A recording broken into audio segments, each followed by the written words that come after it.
to Pet's Life with Gym Dog, Ireland's first pet resort by Des the Vet. Managed by vets, loved by pets. Daycare, vet care, premium pet food and grooming. Visit at petslife.ie. It's Tuesday, and the man himself, Des Groom from Gym Dog, joins us here at KFM for a Pet's Life. Great to see you, Des. How are you, Dave? Great to be here. Thank you. You got me intrigued by bringing in the story of how our theme today was going to be not men behaving badly, not dogs behaving badly, cats.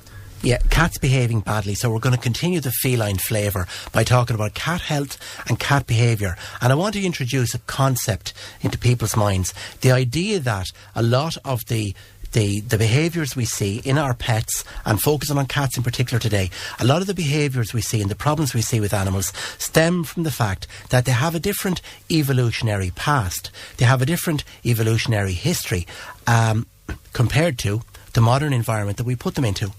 Though we're trying to turn them into pets, and they're not always as domesticated and as well petted and as pet friendly as we'd like them to be, because they're descended from wild animals. Des, they're not loyal. Well, they're definitely not loyal. No. So that backs up totally what you're saying. No, but dogs are loyal. And the reason why the difference is, right, dogs are genetically programmed to have inbuilt loyalty because they're social pack animals, right?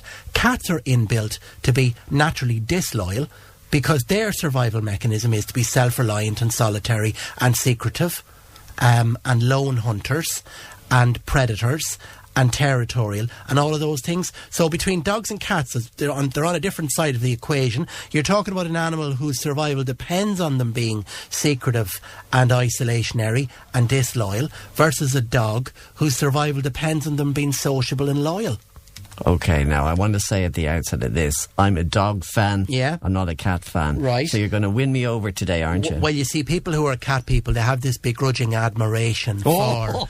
That's what it is with cats, you see. You have a begrudging admiration for their survival ability, their self-reliance. They can be affectionate, they can be friendly, but there's a spectrum, really. They have to be friendly and sociable and domesticated on their own terms. Because you certainly can't make a cat. It's very, very hard to teach them tricks, very hard to train them, very hard to get them to do what you want. It's very much on their own terms with cats. And you know what? When they don't get to live life on their own terms, then they develop bad behaviours and bad health as a result of being forced to try and conform or manage, perhaps in a domestic environment, in a busy house, in a human situation that doesn't suit them. Des, could they pick up from me that I'm not a fan? No, seriously. Now, and listeners, stop laughing at home or wherever you are. I mean that. I know they will. Sure. If you think about it, whether it's a dog or a cat, they don't speak. Okay? So they learn to interpret our behaviours and to understand us by our body language and our tone of voice and the signals we give.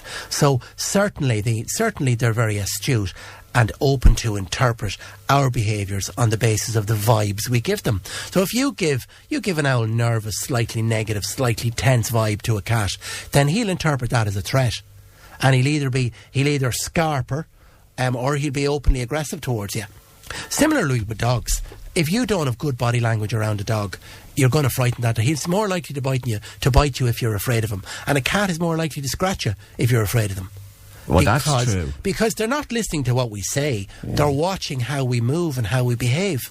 Okay. Question for you already. Can I give you a few questions? Yeah, brilliant, yeah. Okay. I'm going to show you a picture here. I'm showing Des a picture here of a picture sent in to us from Mary Kenny. You can read it there, Des. My cat. I put a spot on and this happened. He's nearly cleared up, but he still has sores. He has it the last year. Doesn't need medication. Yes. So that lady's cat... Mary, your cat has dermatitis.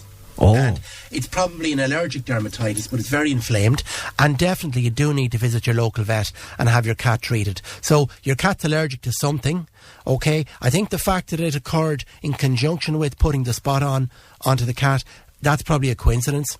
There's an allergic dermatitis there of some origin.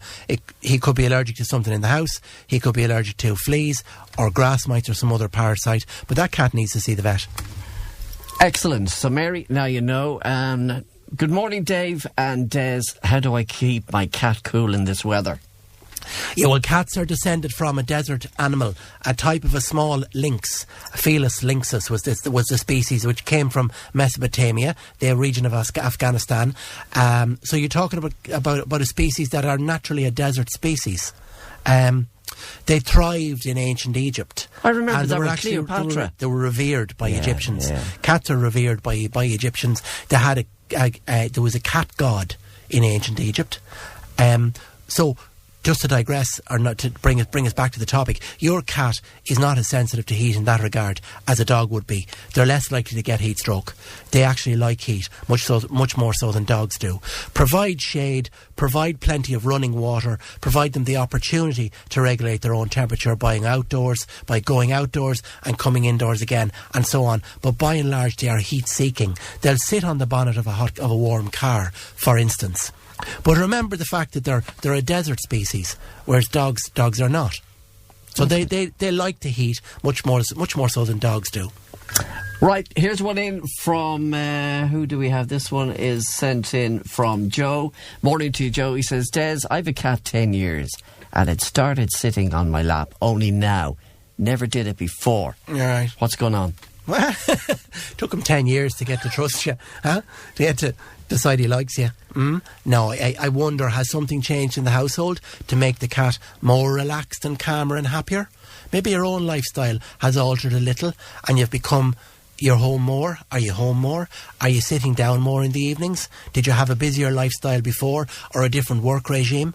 The cat has probably become more relaxed and more in tune with whatever changes have happened in the house in recent times, in a good way, because that indicates to me that this particular cat is relaxed and happy. So enjoy it and welcome the change, and as I say, just enjoy the companionship of having the cat in a more relaxed place than he used to be. How many cats have you got, by the way? We've no cats because it's such a busy dog environment around our house at the moment. So there are no cats living with me or living around the surgery.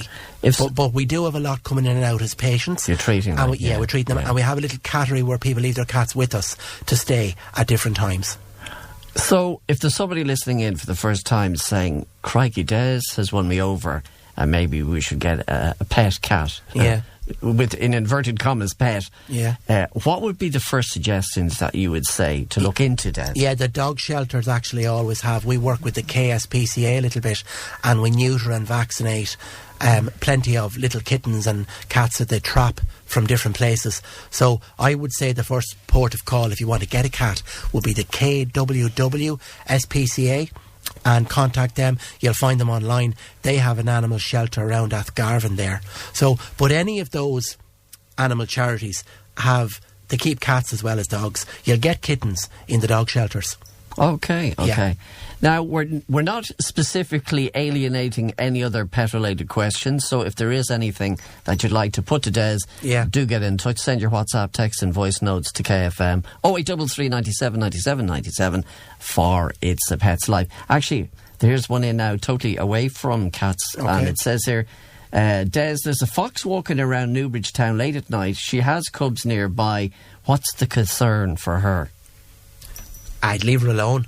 Let her get on with her own life and manage. The phenomenon of urban foxes has been well known in the UK for many, many years. And the dangers with it, if you try and domesticate them too much, they actually can be dangerous and they can bring diseases into the household. And there have been cases even of foxes getting too bold and coming into houses where they've been fed and ending up in the cot. And there was a very bizarre case in the UK of a fox going upstairs and jumping into a cot and pulling the nappy off a child. Get off. Yeah. People were terrified and horrified. Now, there have been no cases of foxes being dangerous or aggressive towards children, babies, people. No, because they're not naturally a dominantly aggressive animal. They're more of a cunning type of a furtive hunter. They'll stay away. But if you're feeding domestic foxes and encouraging them to creep closer and closer up into your house, they'll get bolder and they'll get less fearful and they'll get more brave. And you'll have difficulties with that in terms of spreading disease to your dogs, spreading disease to your cats, or even coming into the house, because they have mange, they have harmful bacteria and harmful parasites on them. So urban foxes should be not encouraged. They shouldn't be fed.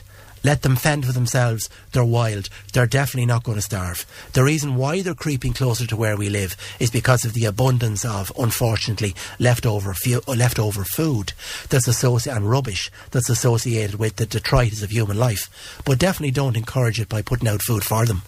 Okay. Phil O'Reilly in Lixham says, when should I get my pet cat? When she should get her blood work done?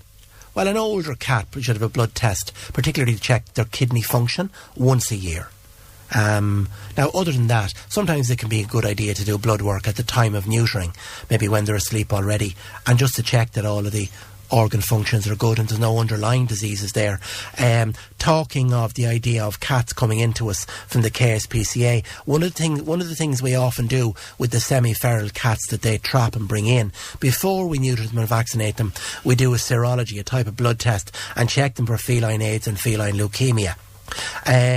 You and I spoke before here about the diseases, the reservoir of disease in the wild cat population. Unfortunately, there's lots of feline AIDS and feline leukemia in the wild cats, and the crossover is that they mix with and breed with and fight with domestic cats and give these horrible diseases to our pet cats. So whenever we get a chance to have wild cats like that brought into us by people or by the KSPCA, we'll often do a blood test. If we think they're looking a bit mangy and a bit run down, we'll check them for AIDS and we'll check them for leukemia, because both of those diseases are realistically a kind of a life sentence for these cats. Richard Dawkins wrote a book that inspired today's theme, Cats Behaving Badly. He did. Now, can I go back to this story of how I would be, socialising, and a number of people who would have their cats would say, oh, I got a lovely present from, we'll say, Fluffy the other day, half for a mouse. What's the thing with bringing in these little gifts to owners? What's going on there, Des? So they have a very strong instinct to hunt. They have a very strong instinct to forage and to provide. So, although I say that cats are solitary and they're self-reliant, they have a very strong instinct to hunt for their young and to hunt for their kittens. So, male cats or female cats will bring, once they've fed themselves and they're content and they're not hungry and they've looked after their own needs, they'll bring back whatever they kill and they'll deposit it to, and they identify with the people that care for them and live with them, and the idea is that they're hunting and bringing back food for us. So there is a type of recognition there that they are a bit of loyalty. They're territorial. Ah, okay. And you're within their territory. So, but they're not particularly, to be fair, they're often not that tight. If you move, they'll attach to the next person as well. Jack in Castledermot has an interesting one for you, Des. He says, cats. I covered my motorbike with a rain cover. The cat got underneath, scratched the leather seat. What spray can I get to keep the cat away? Garden centres have a type of a deterrent spray that you're meant to be able to use around greenhouses and on garden fences and things like that. So you can actually get a deterrent spray to keep cats away. And it's not harmful to the cat? It's not harmful. Okay. You just will keep them away. So you could do that, yeah. When should you take a new dog to the vet, says Marie Tierney?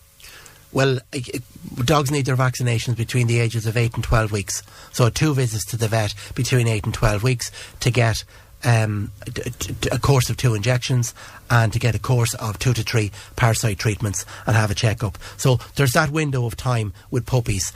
Around the 3-month mark, 2 to 3 months, they should visit a vet twice, and then a dog should visit the vet every year at least, in order for the vets to do whatever vaccinations should be given every year, and to have a chat with you about the parasite treatment, the deworming.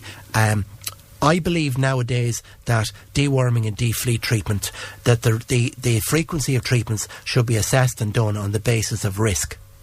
So not every animal needs to be done every month. There's low risk dogs and cats, and there's high risk ones in terms of how often you should deworm them and defleet them. And sometimes with relatively low risk dogs and cats, they're outdoors all the time.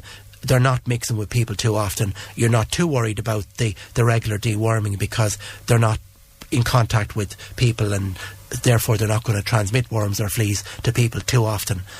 So in those cases, instead of really very regular deworming, defleet treatments, what you could do is you could opt for a test So there's a new machine that we got, and I'd say within a few years all vet practices will be doing this. They'll be offering a system called Oversight, where when you come in for your checkup, you bring in a dung sample, you bring in a fecal sample. Instead of using the dewormers routinely, you're getting your dog and your cat checked for worms, have the fecal analysis done, and then deworm them if they need it. That's brilliant. Yeah. You did tell us about that, and I was fascinated by that. Des, there's one other thing I want to bring up, unless there's a few other things you wish to go. Dental hygiene for cats and dogs. Yeah, that's a good one. I'm going to show you a picture, talk to you about dental hygiene. This is the mouth of, it's from this book, this Richard Dawkins book, and with the first picture on the left there. Oh my God. Now that's the skull of a saber-toothed tiger. Now these would be an ancient ancestor of the modern day cat, and they're hunters. So the point about their dentition is that it's the mouth and the teeth of a cat in particular. It's a ready-made toolbox to assist with hunting. It's like a vampire. Well, it's longer than a vampire. Just to explain to the listeners, this is a historical type of cat. So my thesis in this is that to understand the needs and the lives of cats and indeed dogs, you have to think back to what their function was and what they were doing and what type of animal they evolved from. So cats nowadays still have the mouth, they have the complete dentition, they have the complete toolbox of a hunter. Their teeth are designed for killing and breaking and tearing little creatures that they hunt. Little devils. Yeah. So that means that if we don't give their mouths and their teeth enough exercise, they'll actually, and if we overfeed them with soft food, bad food, inappropriate food, wet food, by the time they get into middle to old age, they'll have bad teeth. They'll have toothache, they'll need dentistry. So that's why so veterinary dentistry now is a big thing. We end up doing a lot of dentistry on cats as they get older, because the way we have fed them all through their modern lives means that they've rotten teeth in many cases, and broken teeth, and damaged teeth, and teeth that need to come out, and gum disease by the time they get to 8 to 10 years of age. And what about dogs? Is the same, like, in a way? Dogs have a different mouth. Okay. Interestingly enough, go back to the evolution, dogs are not obligate carnivores, right? Dogs are omnivores. They need roughage and vegetables, so they have a different mouth. Dogs have teeth at the back for breaking and munching and crunching grasses and herbs and foliage, as well as having the hunting teeth for tearing meat at the front. So dogs have a mixed mouth. They have hunting and tearing teeth at the front, and they have munching teeth at the back. So again, similarly there, dogs need the opportunity to use the front teeth with lots of things to break and tear and play with, and they need to use the teeth at the back by giving them lots of things to chew. So a soft, sloppy, wet, meat-based diet for a dog all the time is also the wrong thing, because they need roughage and foliage and vegetation and lots of things to chew and lots of things to break and play with. Give the dog a bone. Give the dog a bone. Final one for you, Des, here. Yeah. And it says here, good morning, Dave and Des. This is from Madison. My cat Ophelia is 9 years, an indoor-only cat. Would you class her as a senior cat, and does she need senior cat food? Thanks a million. Yeah. Again, look at it. It's probably a matter of opinion. 8 to 10 years old is a senior cat. The dog food companies are calling them senior at 8 and get them onto senior diets. So 9, again, it depends on what her lifestyle has been. Is she still fit? Is she still very active? Does she go out much? Does she hunt? A 9-year-old cat could be classed as senior if she is largely a sedentary, domesticated indoor cat. But if she still has a hybrid lifestyle, you mightn't call her senior till she's 10. Fair play. So she's not a senior yet. Not getting possibly the not cat quite. pass. Not quite. But again, your vet would be the best person to judge that. Depending. Is she overweight? Is she underweight? Is she the right shape and size? Gingivitis, inflammation, gum disease, that's a real telltale indicator of a cat that's progressing towards being senior. And the vet will be able to help you, Madison. Yeah, for sure. Anything else that before we let you trundle off? Let me see. Well, we're continuing the cat theme. Prevalent diseases and growing diseases in cats nowadays. Osteoarthritis for cats, believe it or not, and we're getting better at recognising it. The advancement is brilliant. Yeah. So the continuing the theme of the difference between dogs and cats being very secretive, you don't see them limp. So how you know that they might be a bit sore is simply the routine changes. They just become a bit less active. A dog will limp and he'll hold up the paw. He'll limp and he'll tell you, he's proud of it. I'll tell you I'm sore. Yeah, Whereas a cat will just change their behaviour and you won't know they're sore. But osteoarthritis is one really big growing disease in cats, older cats, and the second really big growing disease in older cats because of domestication is a thing called FLUTD. Which stands for feline lower urinary tract disease. Okay, and the reason why urinary tract disease is increasing, again, is to do with domestication and stress. Go away. Yeah. Right. On that note, I will say thank you so much to my good buddy. You're welcome. Des, always great to see you. And you. And he'll be back in the house, or as we call it, he'll be here for A Pet's Life with John next week. And don't forget, you'll be able to hear this all in the podcast, which will be up and running later on today. It's A Pet's Life with Jim Dog, Ireland's first pet resort by Des the Vet. Managed by vets, loved by pets. Daycare, vet care, premium pet food and grooming. Visit at petslife.ie.